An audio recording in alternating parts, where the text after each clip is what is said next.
España, aunque oficialmente no beligerante, fue el país neutral que más intervino en la Segunda Guerra Mundial. Bajo la División Azul, miles de voluntarios de la Falange y el Ejército Español se unieron a las fuerzas del Eje para luchar contra el comunismo de la Unión Soviética. Durante 3 años, de 1941 a 1943, estos valientes soldados protagonizaron algunas de las acciones más épicas y heroicas de la guerra. El 22 de junio de 1941, el mundo entero quedó sorprendido cuando Adolf Hitler lanzó una agresiva invasión contra la Unión Soviética de Joseph Stalin. La ofensiva, conocida como la Operación Barbarroja, abarcó un imponente frente de 2.000 kilómetros desde el Ártico hasta el Mar Negro. Ese mismo día, en Madrid, el ministro de Asuntos Exteriores de España, Ramón Serrano Súñer, presentó una propuesta clave al caudillo Francisco Franco: la intervención de España en la lucha contra la Unión Soviética mediante el envío de una división de voluntarios. A pesar de la política oficial de neutralidad, el impulso de Franco no tardó en materializarse. Tras horas de deliberaciones y consultas a Adolf Hitler en Berlín, el líder español aprobó la participación de su país en la contienda. 2 días después, el 24 de junio de 1941, Serrano Súñer, también presidente de la Falange Española y cuñado de Franco, dirigió un fervoroso discurso desde el balcón de la Secretaría General del Movimiento en la madrileña calle Alcalá. En su intervención, hizo un llamamiento enérgico a los ciudadanos a unirse a la causa de la lucha contra el comunismo. Este no es el momento para discursos largos, sino para que la Falange dicte su sentencia, proclamó entre vítores. A continuación, subrayó con fuerza la conexión entre la agresión comunista y los males que había sufrido España. Rusia es culpable, culpable de nuestra guerra civil, culpable de la muerte de José Antonio y de tantos camaradas caídos en el conflicto. La destrucción de Rusia es un mandato histórico y una necesidad para Europa. Este fervoroso llamamiento movilizó a miles de personas dispuestas a alistarse. En cuestión de horas, más de 600.000 voluntarios se presentaron en las oficinas de reclutamiento, superando con creces el número previsto de 20.000 hombres. Sin embargo, Franco decidió limitar la cifra para mantener la participación española dentro de límites controlados, buscando evitar posibles tensiones diplomáticas tanto con Berlín como con Londres. El resultado fue la formación de la División Española de Voluntarios, conocida como la División Azul, que sería enviada al Frente Oriental en apoyo al ejército nazi. El propósito detrás de la creación de esta unidad era claro: mostrar el firme rechazo de España al comunismo y al mismo tiempo fortalecer los lazos con las potencias del Eje, sin comprometerse a una participación masiva que pudiera alterar el equilibrio de poder en Europa. Así, la División Azul se convirtió en un símbolo de la alianza tácita entre España y las fuerzas de Hitler, sin que el país abandonara formalmente su postura de no beligerancia. El 26 de junio de 1941 comenzó el reclutamiento para la División Azul en España. Aunque ya existían precedentes históricos de voluntariado contra Rusia, esta vez la respuesta fue masiva, con más candidatos de los previstos. Entre los voluntarios predominaban los falangistas, seguidos de militares, monárquicos, carlistas y otros grupos como estudiantes, católicos y antiguos presos políticos. También se unieron veteranos de la guerra civil y algunos exiliados rusos y portugueses. La unidad fue apoyada simbólicamente por diversos sectores que querían luchar contra el comunismo. El emblema de la División Azul combinaba elementos de la Falange, la Cruz de Hierro y símbolos de España. La creación de la División Azul causó gran preocupación en Gran Bretaña, especialmente en el primer ministro Winston Churchill, quien temía que la unidad fuera una fuerza preparatoria para invadir Gibraltar. Para contrarrestar esta amenaza, los británicos tomaron diversas medidas, como emitir mensajes en español a través de la radio BBC, advirtiendo que los voluntarios serían utilizados como carne de cañón por los alemanes. Además, pagaron grandes sumas de dinero a 20 oficiales pro-británicos del ejército español para intentar sabotear el reclutamiento, aunque no lograron su objetivo.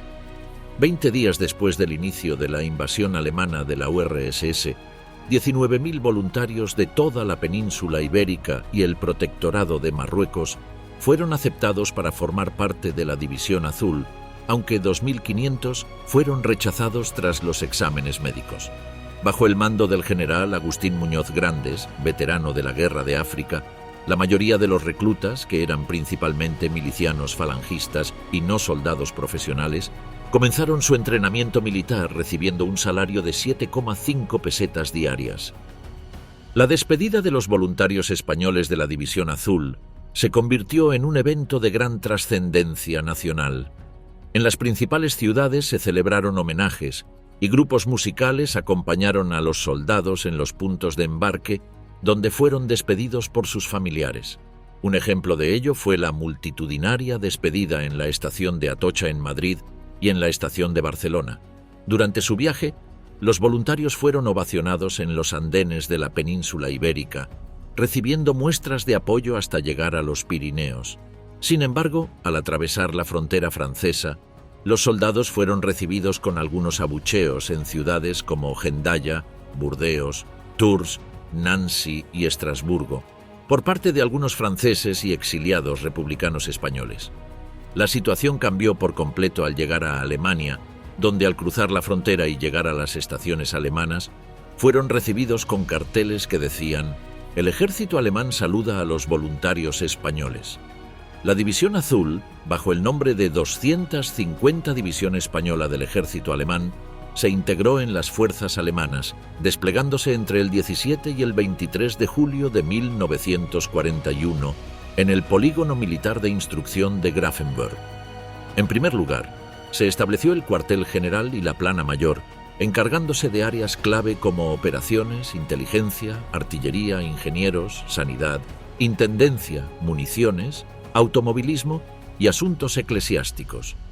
Posteriormente se formaron varios regimientos, incluyendo el 262, 263 y 269 de infantería, cada uno con 3 batallones, y el 250 Regimiento de Artillería, con un total de 4 grupos de obuses que incluían baterías de 150 y 105 milímetros, además de cañones de 37 milímetros.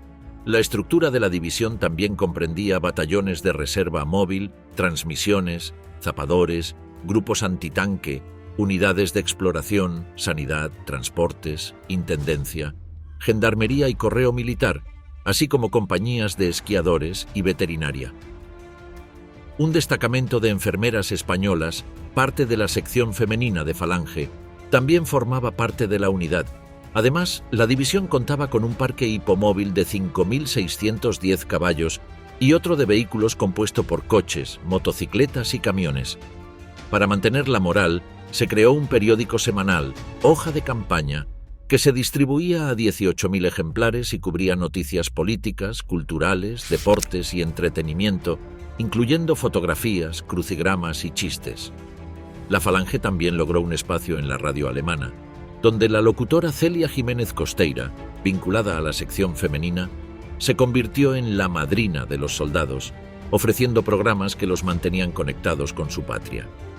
Los voluntarios de la División Azul se sorprendieron al ver las avanzadas instalaciones alemanas, especialmente al comparar sus cómodas habitaciones individuales con las abarrotadas naves de los cuarteles españoles.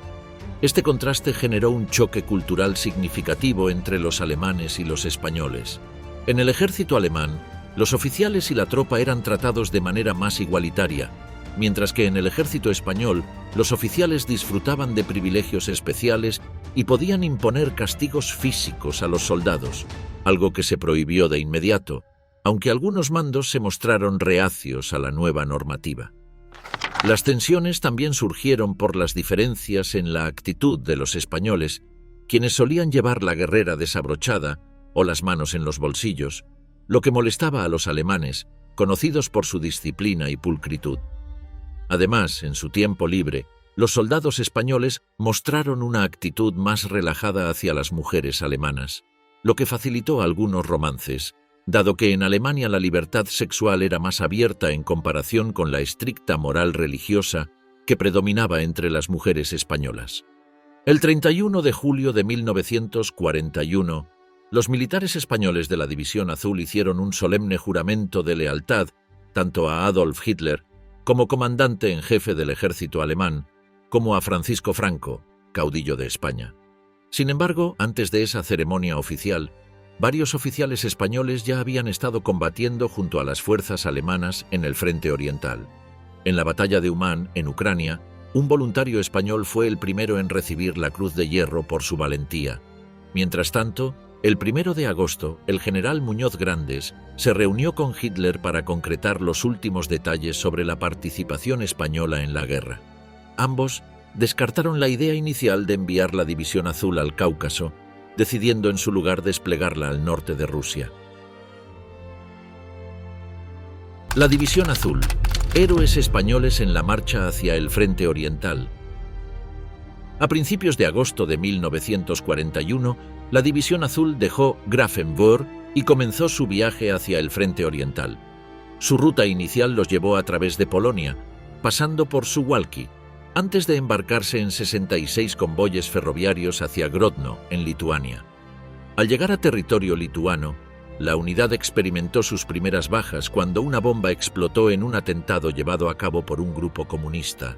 Este acto de hostilidad por parte de los eslavos sorprendió a los españoles, quienes durante su trayecto encontraron numerosos cuerpos de polacos y judíos ahorcados, lo que les resultó incomprensible, ya que, según los principios no raciales de la Falange, consideraban a estas minorías potenciales aliados contra el bolchevismo.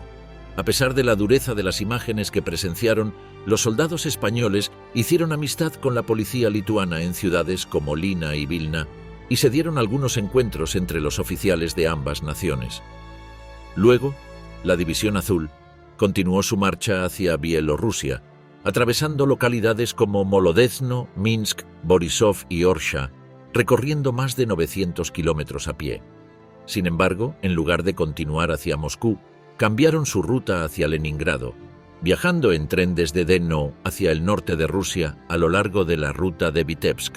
Durante su trayecto, los españoles interactuaron con la población local y los judíos, quienes tuvieron una impresión positiva debido al trato respetuoso que les dispensaron. Sin embargo, también hubo ciertos conflictos, como el ocurrido en Novosokolny, donde un grupo de soldados españoles robó tablones de madera de algunas casas para usarlos como leña. El 7 de octubre de 1941, la División Azul comenzó a llegar a las cercanías de Leningrado, estableciendo su posición en la zona de Novgorod, un proceso que culminó el 12 de octubre, coincidiendo con el Día de la Hispanidad y la festividad de la Virgen del Pilar. El despliegue de las unidades se organizó de la siguiente manera. El 269º Regimiento de Infantería se situó a lo largo de la orilla occidental del río Volkhov. Los 262º y 263º Regimientos de Infantería ocuparon la isla entre los ríos Gran Volkhov y Pequeño Volkhov. El grupo de exploración se ubicó cerca del lago Ilmen, mientras que el 250º Regimiento de Artillería, el grupo antitanque y los batallones de zapadores y reserva quedaron en retaguardia. El primer enfrentamiento de la División Azul ocurrió oficialmente el 12 de octubre, cuando el segundo batallón del 269 Regimiento interceptó a un destacamento de la Guardia Roja cerca de Capella. En una emboscada eficaz, los soviéticos sufrieron una derrota aplastante con 130 bajas, entre las que se incluían 50 muertos y 80 prisioneros. En los días siguientes, entre el 18 y el 20 de octubre, los españoles lanzaron una ofensiva que les permitió tomar varias aldeas soviéticas, entre ellas Rusa, Sitno, Tigoda, Dubrovka, Nitlikino y Tigada. Sin embargo, en su avance hacia los pueblos de Zmeisko y Muraveskaya, la División Azul tuvo que retroceder debido a los ataques por los flancos y la retaguardia, infligiendo sus primeras bajas a causa de los contraataques soviéticos.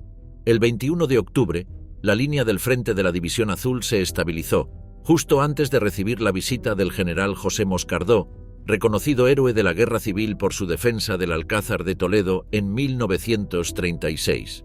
Moscardó inspeccionó la primera línea y brindó palabras de ánimo a las tropas, fortaleciendo el espíritu de la unidad.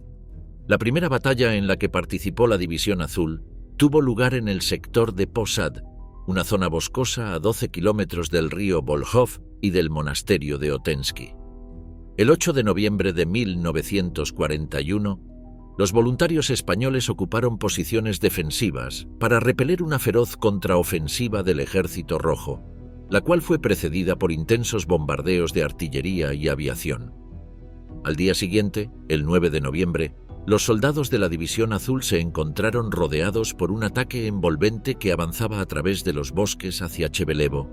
A pesar de la adversidad, los españoles resistieron valientemente, cantando himnos como la canción del Legionario, el himno de Infantería, Oriamendi y el Cara al Sol.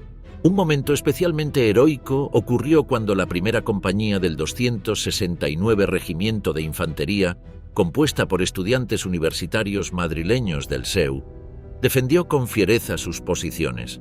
La compañía, que había sufrido grandes pérdidas, apenas contaba con 187 hombres, 7 oficiales y 180 soldados, entre los cuales se encontraba el poeta Dionisio Ridruejo Jiménez, quien más tarde recibiría la Cruz de Hierro.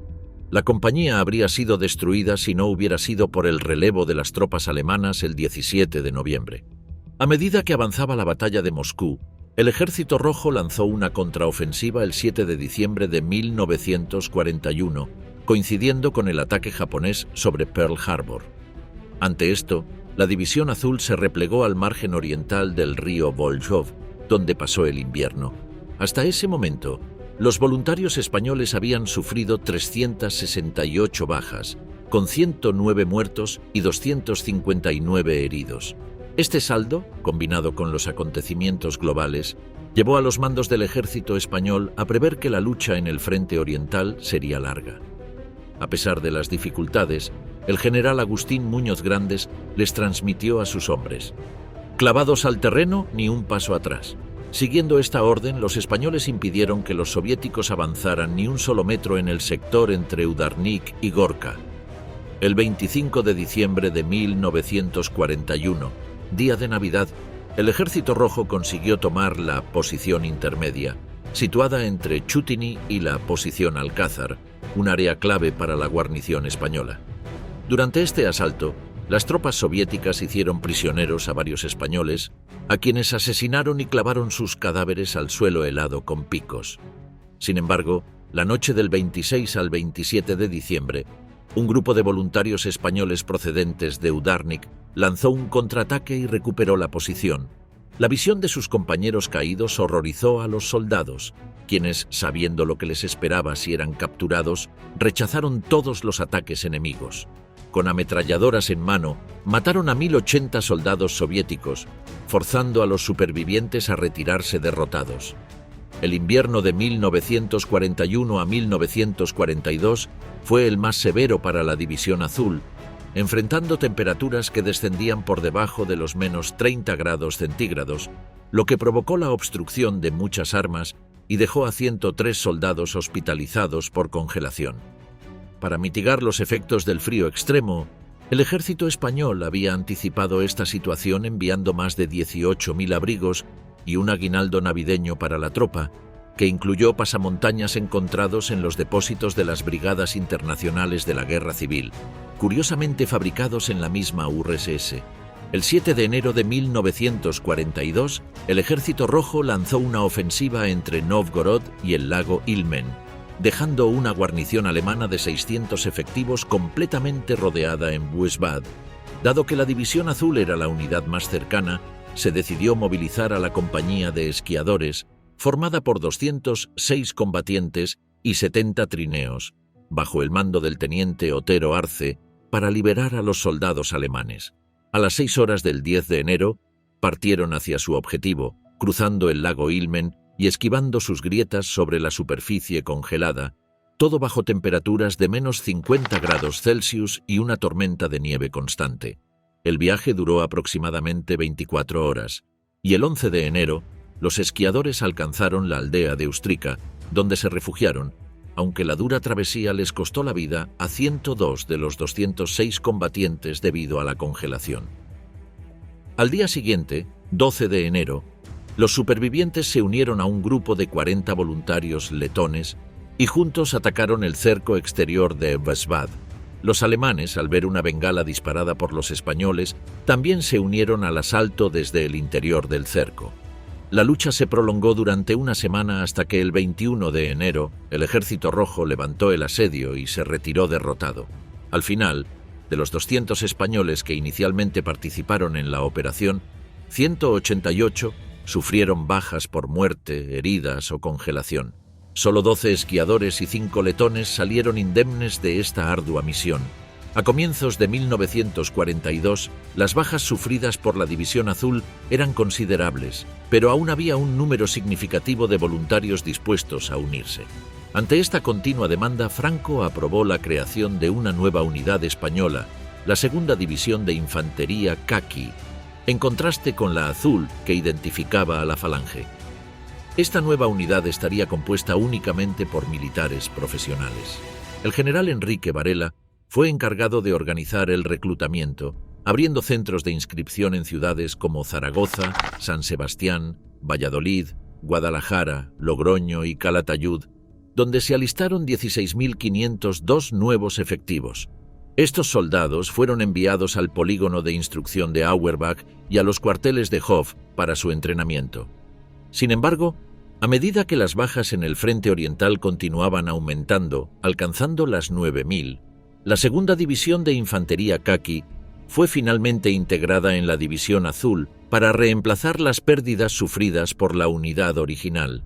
El 10 de febrero de 1942, una nueva ofensiva del Ejército Rojo atacó la línea defensiva de la División Azul en la orilla del río Volkhov. La primera confrontación ocurrió en Malsamoche y Bolsamache, donde las fuerzas soviéticas chocaron directamente contra el segundo batallón del 262 Regimiento de Infantería. Posteriormente, el 2 de marzo, otro ataque tuvo lugar en Krutik contra el 250 Batallón de Reserva Móvil. Para sorpresa de muchos, los soldados españoles no solo resistieron los embates, sino que lograron avanzar por la carretera Novgorod-Chudovo, alcanzando el 19 de febrero una maniobra estratégica al unirse con unidades colaboracionistas de Letonia y Holanda, concretamente la Legión Letona y la Legión Holandesa.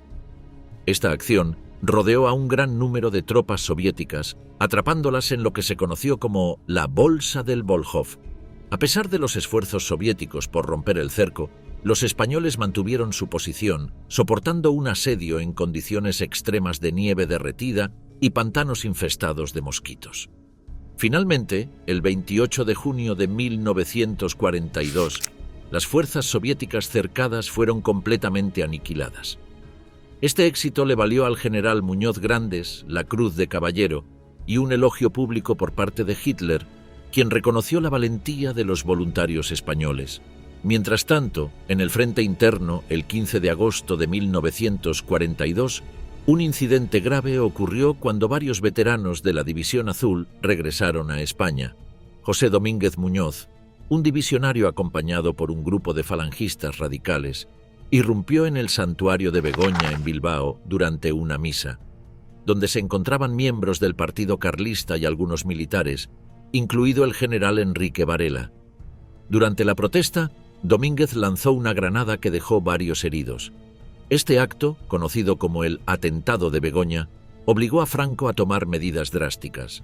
El 1 de septiembre, Domínguez fue fusilado, y para evitar nuevos conflictos, Franco otorgó más poder a los militares dentro de la División Azul, reduciendo la influencia de la Falange. Fuera del frente oriental, los voluntarios de la División Azul disfrutaron de varios permisos en los que pudieron aprovechar las facilidades turísticas en los territorios controlados por las potencias del Eje. Para gestionar estas oportunidades, se estableció la Jefatura de Servicios de Retaguardia, con oficinas en ciudades como Tallinn, Estonia, Riga, Letonia, Vilna, Lituania, Königsberg, Prusia, Hof, Alemania y París, Francia. Los voluntarios se beneficiaron de transporte ferroviario gratuito y alojamiento sin costo, lo que les permitió viajar por lugares como Ucrania, Austria, Italia, Noruega y Francia. Esta movilidad, sin embargo, generó en ocasiones problemas con las autoridades, como peleas en bares o disputas relacionadas con mujeres, lo que llevó a que el gobierno español desplegara agentes armados de la Guardia Civil por toda Europa, desde las regiones árticas de Rusia hasta las costas del Mediterráneo. Este fue el mayor despliegue de este cuerpo de seguridad en su historia. El ejército alemán consideraba a los españoles como algunos de los mejores soldados que combatían en la guerra. En la Segunda Guerra Mundial se popularizó una frase entre los alemanes: si encuentras a un soldado mal afeitado, con las botas rotas y la guerrera desabrochada, hazle un saludo, es un héroe, es español. Este reconocimiento no era infundado, ya que los españoles recibieron numerosas condecoraciones. Un ejemplo notable fue el general Muñoz Grandes, quien obtuvo la Cruz de Caballero de la Cruz de Hierro con hojas de roble. De las 881 medallas de este tipo otorgadas a soldados alemanes, solo 8 fueron concedidas a extranjeros: 4 rumanos, 2 japoneses, un finlandés y un español. A pesar de que España se mantenía neutral, su nombre figuraba en la lista, mientras que países como Italia o Hungría, que participaron activamente en la contienda, no recibieron ninguna. La División Azul, el cerco heroico de Leningrado. En 1942, la División Azul fue enviada a Leningrado, un lugar clave marcado por la historia de la Revolución Bolchevique de 1917. El destino de la unidad fue el sector de Virisa, entre Alexandrovka y el lago Izora, donde se desplegó como la fuerza más grande del grupo de ejércitos norte.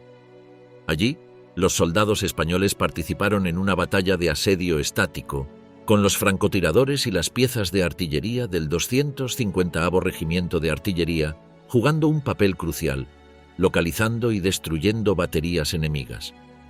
Además, el personal sanitario, incluyendo a las enfermeras, demostró una notable valentía al establecer un hospital de campaña con 2000 camas para los heridos, mientras que otros equipos médicos atendían a los soldados en diversas ubicaciones de retaguardia, como Porjov, Riga, Vilna, Königsberg y Hof. El 22 de enero de 1943, a las 9:45 horas, el Ejército Rojo lanzó un feroz ataque contra el sector entre Magá y Simbabino, defendido por 550 soldados del 269 Regimiento de Infantería de la División Azul. Estos soldados acababan de ser transportados en 20 camiones hasta las montañas de los Altos de Simbabino. El ataque soviético fue tan intenso, atravesando el bosque de Poselok, que los españoles sufrieron muchas bajas y se vieron obligados a retirarse de Megá. Sin embargo, a las 0 horas del 24 de enero, tras haber pasado 48 horas sin descanso y soportando temperaturas de menos 30 grados centígrados, los voluntarios españoles lanzaron un contraataque devastador. Recuperaron Megá y los Altos de Simbabino y avanzaron varios kilómetros dentro del territorio enemigo, infligiendo grandes pérdidas a las fuerzas soviéticas.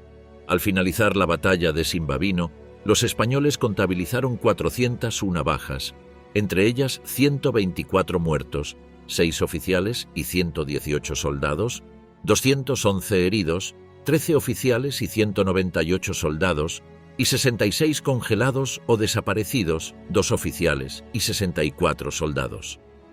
En contraste, las fuerzas soviéticas sufrieron más de 1000 bajas. La batalla de Krasny Bor, la resistencia épica de la División Azul.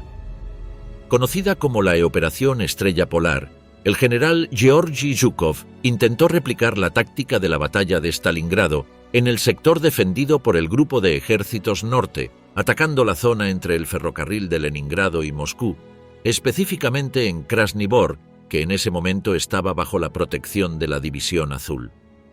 La unidad española, compuesta por 5.600 soldados y 84 cañones, organizó sus fuerzas de la siguiente manera. En la línea del frente se encontraban los 262, 263 y 269 regimientos de infantería, el 250 Grupo de Exploración, el 250 Batallón de Reserva y la 250 Compañía de Esquiadores. En retaguardia, el 250 Grupo Antitanque, equipado con 3 cañones de 75 milímetros, y en la ciudad de Raicolbo, la plana mayor dirigida por el general Emilio Esteban Infantes. A las 6:45 horas del 10 de febrero de 1943, el Ejército Rojo inició su ofensiva contra la División Azul en Krasny Bor, bombardeando intensamente las posiciones españolas con más de 1000 cañones. A continuación, 44.000 soldados soviéticos, respaldados por 117 tanques de los modelos T-34, K-15P1 y T-26, se lanzaron al ataque.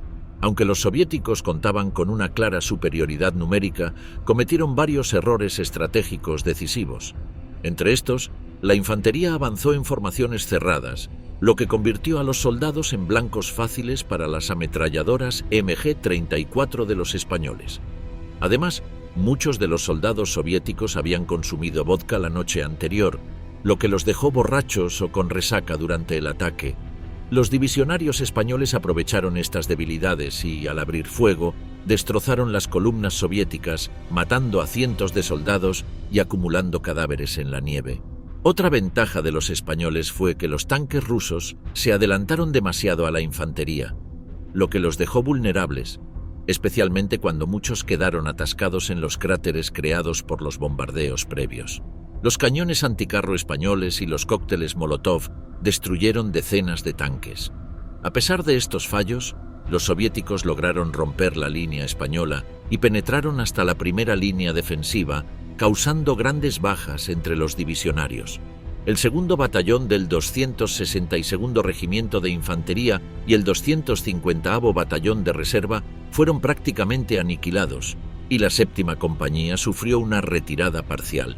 La 25ª Compañía de Esquiadores no pudo recuperar el terreno perdido, mientras que las tercera y quinta compañías lograron mantener las trincheras y preservar el ferrocarril que conectaba Leningrado con Moscú.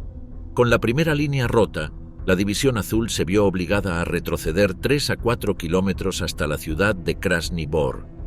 Los soviéticos rápidamente invadieron la ciudad y se desató un feroz combate calle por calle. Los españoles resistieron con tenacidad y aunque los bombardeos aéreos alemanes con aviones Stuka intentaron ayudar, los soldados del 250º Grupo Antitanque y el 250º Batallón de Zapadores estuvieron al borde de la destrucción. A pesar de estas dificultades, los españoles aguantaron durante horas, incluso en combates cuerpo a cuerpo con bayonetas. Finalmente, los refuerzos alemanes llegaron en forma del 39º Regimiento Alemán, el 659 Batallón Estonio, la Legión Lituana y la Legión Flamenca, formada por voluntarios belgas. Ante la avalancha de nuevos refuerzos y un contraataque español, las tropas soviéticas fueron forzadas a retirarse hacia el río Izora en la noche del 10 al 11 de febrero, dejando atrás una derrota significativa. La batalla de Krasny Bor se erige como una de las victorias más significativas del ejército español en el siglo XX, aunque a un costo tan elevado que incluso la BBC de Londres llegó a afirmar que la División Azul había sido completamente aniquilada. Sin embargo, esta afirmación estaba lejos de ser cierta, ya que, a pesar de las 2.800 bajas sufridas por los españoles, incluyendo 1.125 muertos, 1.500 heridos y 200 prisioneros, las fuerzas soviéticas padecieron pérdidas aún mayores, superando las 10.000 bajas entre muertos, heridos y prisioneros. La determinación y coraje de los soldados españoles fueron tan notables que lograron frustrar la Operación Estrella Polar, evitaron un desastre similar al de Stalingrado para el Grupo de Ejércitos Norte y, lo más importante, grabaron una de las gestas más destacadas en la historia militar de España. Retorno a España. La hazaña de la División Azul regresa a casa. Después de las duras bajas sufridas en la batalla de Krasny Bor, la División Azul fue desplegada nuevamente en el asedio de Leningrado, donde se encargó de un asedio prolongado en el sector de Pushkin, una operación que se extendió hasta el verano de 1943 y que resultó en un promedio de 300 bajas mensuales. Durante este tiempo, un total de 7.497 nuevos voluntarios llegaron de España, incluidos un 10% de veteranos que decidieron unirse de nuevo al combate. Uno de los cambios más notables en la División Azul fue que la mayoría de los nuevos reclutas eran militares profesionales, mientras que los rusos blancos que habían servido en las filas españolas fueron transferidos al Ejército de Liberación Ruso, comandado por el general Andrei Blasov, quien luchaba junto al Eje, gracias a las gestiones del oficial Grigori Lansdorf. El ejército alemán, reconociendo la importancia de la unidad española, decidió modernizar su equipamiento, dotándola de cañones PaK de 75 milímetros y ametralladoras MG-42, y además creó una condecoración exclusiva para los voluntarios españoles, la medalla conmemorativa para los voluntarios españoles en la lucha contra el bolchevismo, Erinnerungsmedaille für die spanischen Freiwilligen im Kampf gegen den Bolschewismus.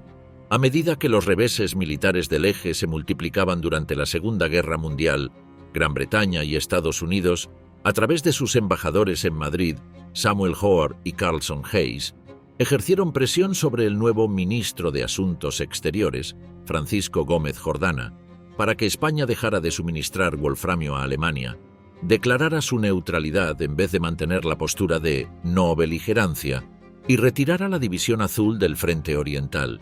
Sin embargo, Franco no quería arriesgarse a que los alemanes mantuvieran a los voluntarios españoles por la fuerza, como sucedió con una unidad española en Dinamarca durante las guerras napoleónicas. Por ello, decidió negociar un acuerdo que fuera aceptable tanto para el Tercer Reich como para los aliados.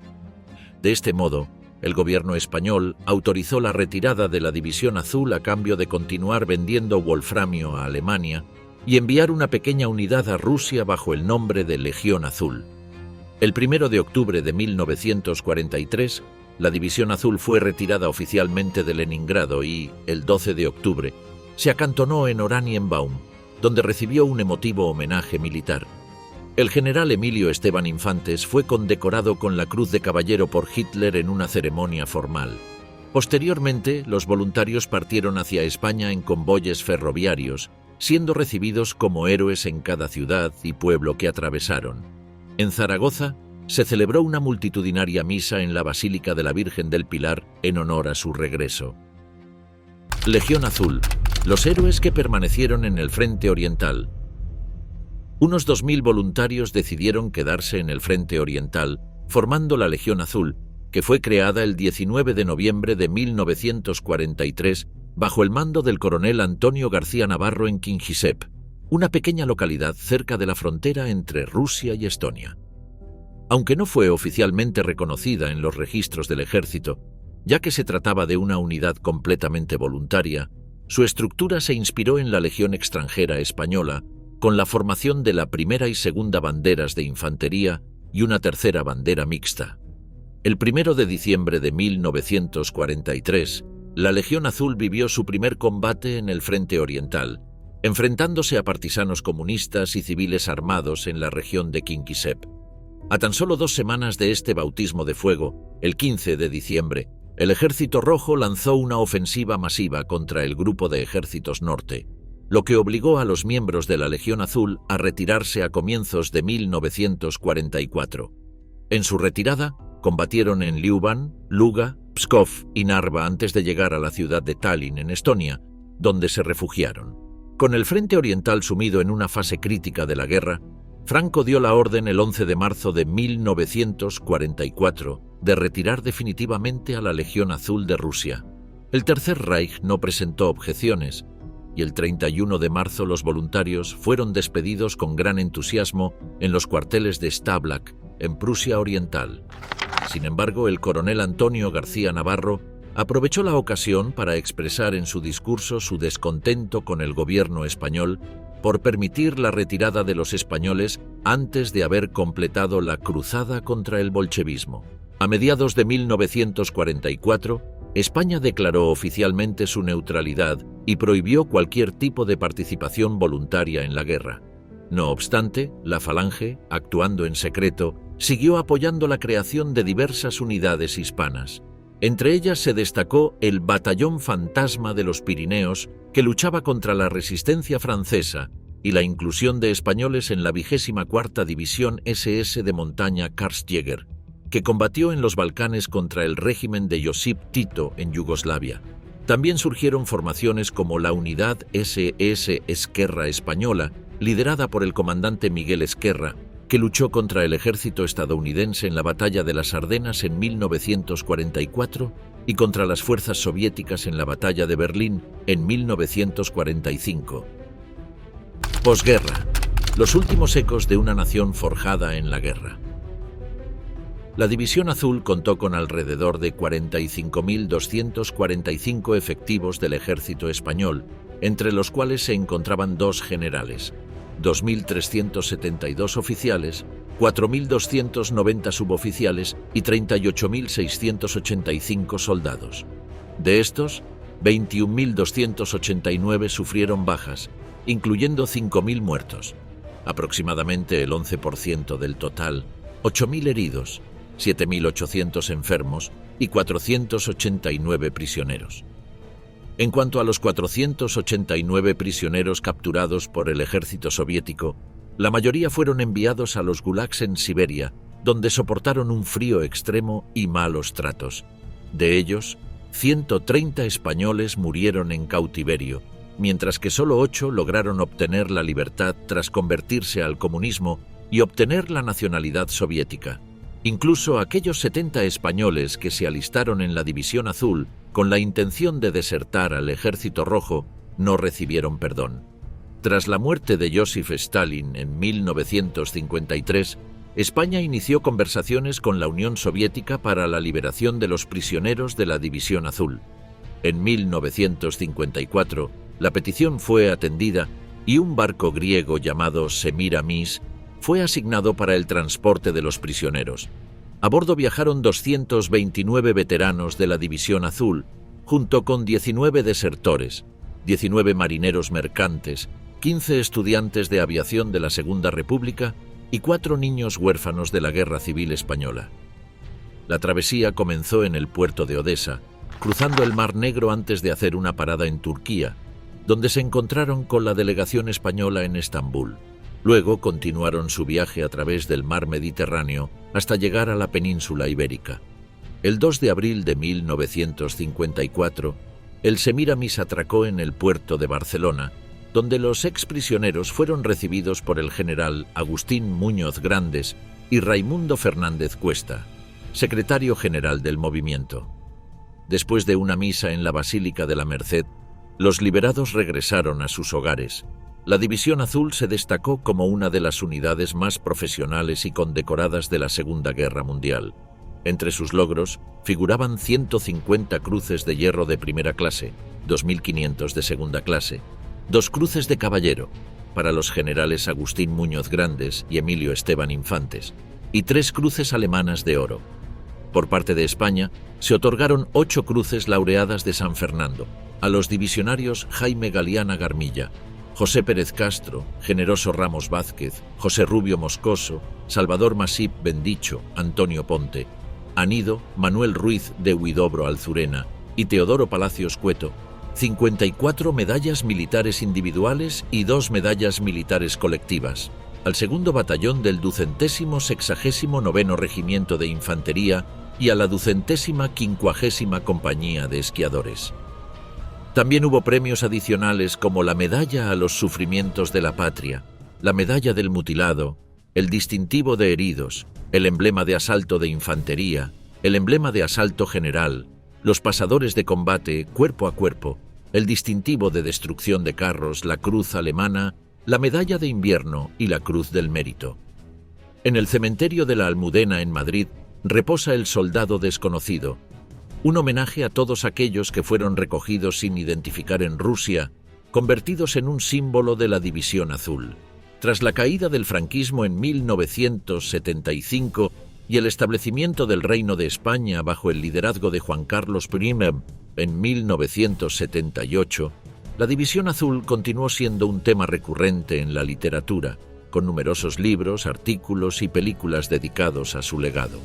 Además, se erigieron monumentos en su honor, como en el cementerio de la Almudena de Madrid y el cementerio de Pankovka en Rusia. A lo largo de los años, surgieron numerosas asociaciones y se creó un museo de la División Azul en Madrid. En cuanto a los veteranos, algunos de ellos participaron en eventos posteriores como el golpe de Estado del 23F en 1981, uniéndose a las fuerzas sublevadas, incluidos generales como Milans del Bosch, Alfonso Armada y Aramburu Topete. Uno de los momentos más simbólicos para los veteranos de la División Azul ocurrió en el 60º aniversario de la victoria sobre Leningrado, hoy San Petersburgo, en 2005, cuando se encontraron en un desfile con veteranos soviéticos de la batalla de Krasny Bor. A pesar de haber sido enemigos en el campo de batalla, los veteranos compartieron gestos de respeto y camaradería, intercambiando obsequios como un cuadro de Damasquino Toledano de Don Quijote y Sancho Panza. Reconocida no solo por Alemania y España, sino también por naciones como Estados Unidos, Gran Bretaña y la propia Unión Soviética, la División Azul ganó respeto por su valentía y comportamiento durante la guerra, especialmente por su heroísmo en la batalla de Krasny Bor. Los divisionarios fueron alabados por no cometer crímenes de guerra contra la población civil y, en algunos casos, ayudaron a las comunidades oprimidas por el Tercer Reich. Este comportamiento contribuyó a incrementar aún más el prestigio de los voluntarios españoles, consolidando la gesta de la División Azul como uno de los episodios más heroicos de la historia militar de España. Agustín Muñoz Grandes, el comandante de la División Azul. Agustín Muñoz Grandes, comandante de la División Azul, tuvo la oportunidad de reunirse personalmente con Adolf Hitler durante su servicio en la Segunda Guerra Mundial. Nació en el barrio de Carabanchel Bajo, en Madrid, en el seno de una familia humilde sin antecedentes militares. Desde joven, en 1910, ingresó a la Academia de Infantería de Toledo, dirigida en ese entonces por el coronel José Villalba Riquelme. Tras graduarse en 1915 como teniente, fue destinado al frente marroquí, donde asumió el mando de una unidad de regulares, destacándose por su buen desempeño y recibiendo varias condecoraciones en combate. En 1925 resultó gravemente herido en la batalla de Alucemas cuando fue impactado en el pecho. A pesar de sus heridas, su carrera siguió en ascenso y en 1926 ascendió a teniente coronel gracias a sus méritos de guerra. Su regreso a la península en 1926 lo mostró como un hombre con tendencias liberales y republicanas, lo que contrastaba con la orientación política que tomaría más tarde, reflejando un ambiente de descontento dentro de la oficialidad española que se distanciaba del gobierno debido a sus reformas en el ejército. En 1931, con la proclamación de la República, Muñoz Grandes fue nombrado por José Valdivia como segundo jefe de la Guardia de Asalto, organismo creado por el nuevo gobierno republicano para defender sus intereses. Su experiencia en la organización de tropas en Marruecos fue crucial para su nombramiento. En 1934, durante la Revolución de Asturias, participó en la represión de las revueltas mineras. A pesar de su postura inicial, al no alinear con los gobiernos de la derecha, cuando el Frente Popular ganó las elecciones en 1936, Muñoz Grandes, ya coronel en Madrid, comenzó a conspirar con la Unión Militar Española bajo la dirección del general Mola. Tras el levantamiento militar del 18 de julio de 1936, fue arrestado y llevado a la cárcel Modelo de Madrid, donde estuvo detenido junto a otros destacados derechistas como Ramón Serrano Suñer, Ricardo Zamora y otros líderes falangistas. En la prisión, Muñoz Grandes estuvo cerca de ser fusilado. En un primer intento de ejecución, fue salvado por el director general de Seguridad, Alonso Mayol, y más tarde por el anarquista Melchor Rodríguez García, quien como director de prisiones evitó el asalto a la cárcel durante un bombardeo. Rodríguez García, al negociar con los milicianos, logró evitar el ataque, protegiendo así la vida de los presos de derechas, incluidos Muñoz Grandes, y manteniendo a raya la violencia. En marzo de 1937, tras llegar a la zona nacional, Agustín Muñoz Grandes se incorporó al servicio activo y fue designado para reemplazar al coronel Cayuela al mando de una de las brigadas navarras, una de las unidades más combativas de las fuerzas sublevadas. Al frente de su unidad, desempeñó un papel clave en la ofensiva del norte. Durante la campaña de Santander en Asturias, lideró conjuntamente las segunda y tercera brigadas navarras y tras librar una dura batalla en condiciones desfavorables, logró romper la línea enemiga en el campo de Caso, una acción que probablemente le valió el ascenso al rango de general. Muñoz Grandes continuó su carrera al mando de la 61ª División del Segundo Cuerpo de Ejército, participando en la feroz batalla de Teruel, una de las más sangrientas de la Guerra Civil. Más tarde, cuando Franco reorganizó las fuerzas para la ofensiva final, fue nombrado jefe del Cuerpo de Ejército de Urgel, con el que participó en la toma de Cataluña. Al finalizar la guerra, Muñoz Grandes fue designado como el primer ministro secretario general del movimiento, sustituyendo a Raimundo Fernández Cuesta. A pesar de no ser monárquico, tradicionalista o falangista, sino más bien un republicano centrista, su nombramiento fue una sorpresa. También ocupó el puesto de gobierno militar del campo de Gibraltar. Con la invasión alemana de la Unión Soviética, Franco le encargó dirigir la unidad de voluntarios españoles, la División Azul. Muñoz Grandes tenía una ventaja estratégica: su conocimiento previo de los alemanes y sus vínculos con algunos oficiales de la Wehrmacht.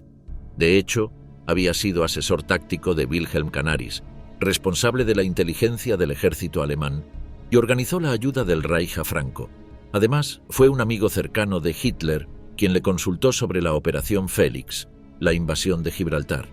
El 31 de julio de 1941, en el campo de entrenamiento de Grafenwöhr, Muñoz Grandes pronunció un emotivo discurso ante los voluntarios españoles encuadrados en la 250ª División de la Wehrmacht, en el mismo día que juraron lealtad a Hitler y a la causa nazi.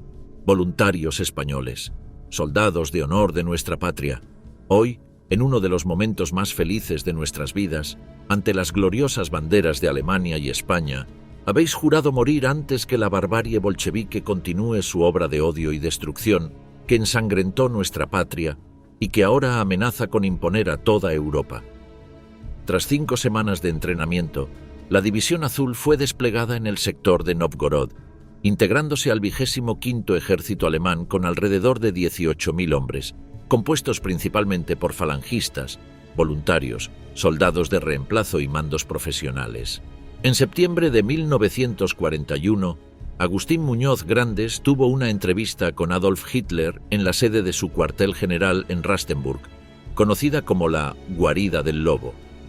Hitler, desilusionado por la falta de entusiasmo de Franco y de su cuñado Ramón Serrano Suñer, esperaba que Muñoz Grandes se uniera más activamente a la causa alemana.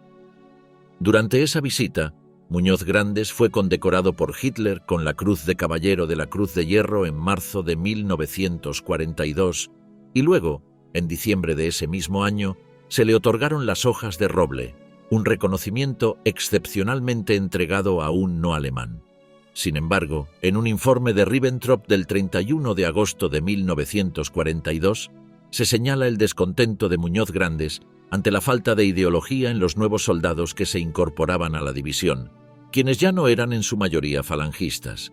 Según fuentes cercanas, en ese encuentro Muñoz Grandes expresó su disposición a seguir al mando de la División Azul si Hitler lo consideraba adecuado, pero también dejó claro que su objetivo era regresar a España con el apoyo de Alemania para llevar a cabo, junto a Falange, una purga política, excluyendo a aquellos que no encajaran en su visión de un nuevo orden.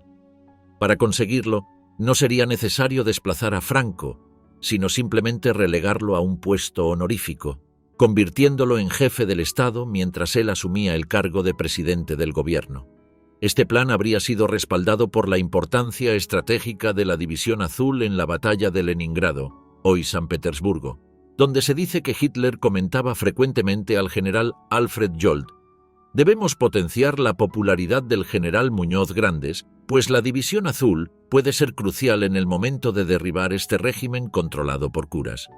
En 1943, Muñoz Grandes regresó a España al ser relevado del mando de la División Azul y sustituido por el general Esteban Infantes. Fue ascendido a teniente general y nombrado jefe de la Casa Militar de Franco. Sin embargo, este ascenso significó la pérdida de su mando sobre las tropas, lo que algunos interpretaron como una maniobra de Franco para neutralizar a un potencial rival identificado con la causa nazi. En 1945, Muñoz Grandes fue designado capitán general de la Primera Región Militar. En 1951, tras la formación del octavo gobierno de Franco, que incluyó el nuevo concordato con el Vaticano y acuerdos con los Estados Unidos, Muñoz Grandes asumió el cargo de ministro del Ejército.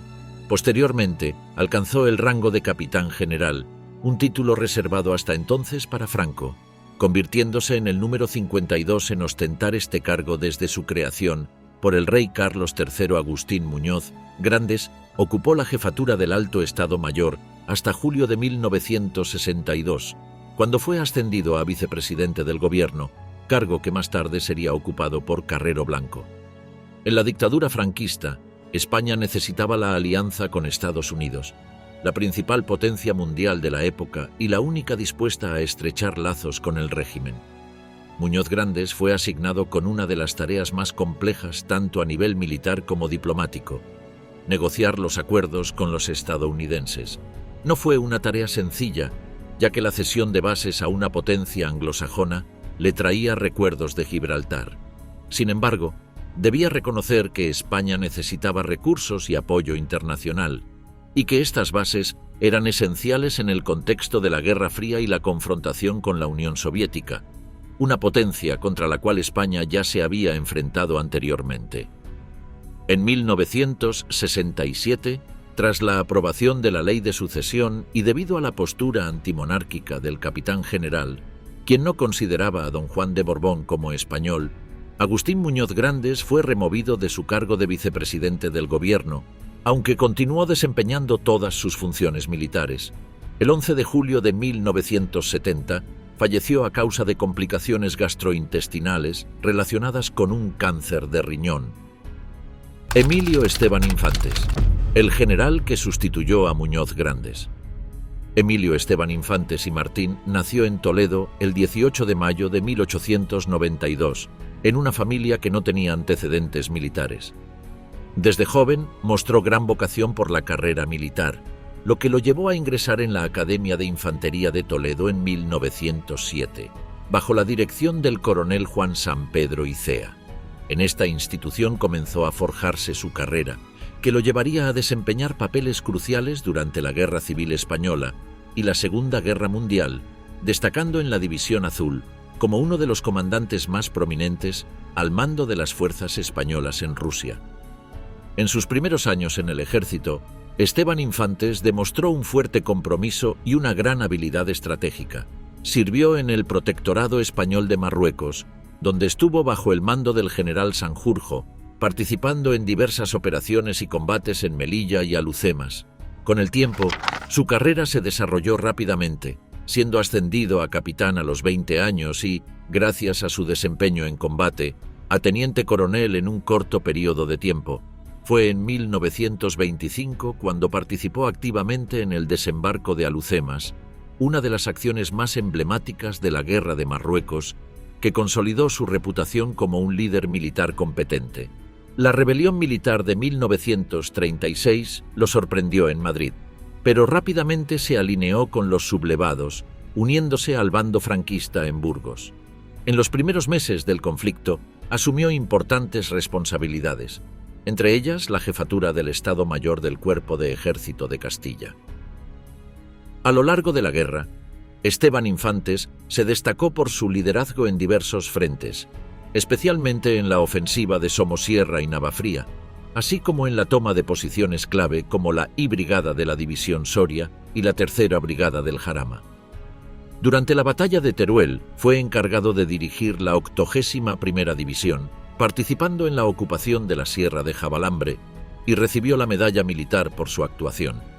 Esteban Infantes fue uno de los militares que se destacó en la organización y dirección de las fuerzas franquistas durante la guerra, a menudo actuando como jefe del Estado Mayor en diversas regiones y batallas decisivas. Su habilidad para comandar en condiciones adversas y su éxito en la coordinación de unidades le ganaron el respeto de sus superiores y lo consolidaron como uno de los principales generales del bando sublevado. Tras la finalización de la Guerra Civil Española, Esteban Infantes continuó su carrera dentro del ejército, ascendiendo a general de brigada en 1940.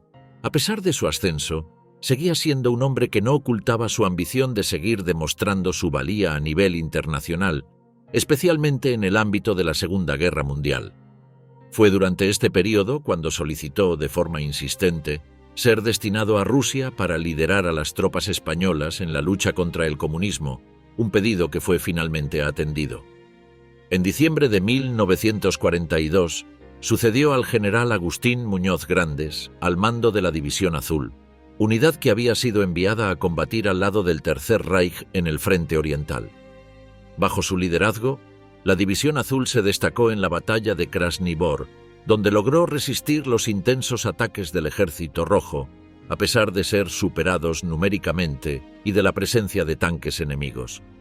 Esta victoria no solo fue clave para la defensa del sitio de Leningrado, sino que consolidó a Esteban Infantes como uno de los comandantes más capacitados y admirados por los alemanes. Por su valentía y éxito en el campo de batalla, recibió la Cruz de Caballero de la Cruz de Hierro, una de las condecoraciones más prestigiosas otorgadas por el Tercer Reich, y también la Cruz Alemana en Oro, siendo uno de los pocos no alemanes en recibir tal honor. La disolución de la División Azul en diciembre de 1943 significó el regreso de Esteban Infantes a España, donde continuó desempeñando importantes cargos militares. Fue nombrado segundo jefe del Alto Estado Mayor, luego jefe de las 62ª y 1ª Divisiones, y más tarde fue ascendido a capitán general de la 9ª Región Militar. A lo largo de su carrera, Esteban Infantes también desempeñó roles cruciales dentro de la estructura del gobierno franquista, ocupando el cargo de presidente del Consejo Supremo de Justicia Militar y siendo designado jefe de la Casa Militar de Francisco Franco. Su influencia y cercanía con el régimen franquista lo convirtieron en una figura clave en la consolidación del poder de Franco en la posguerra.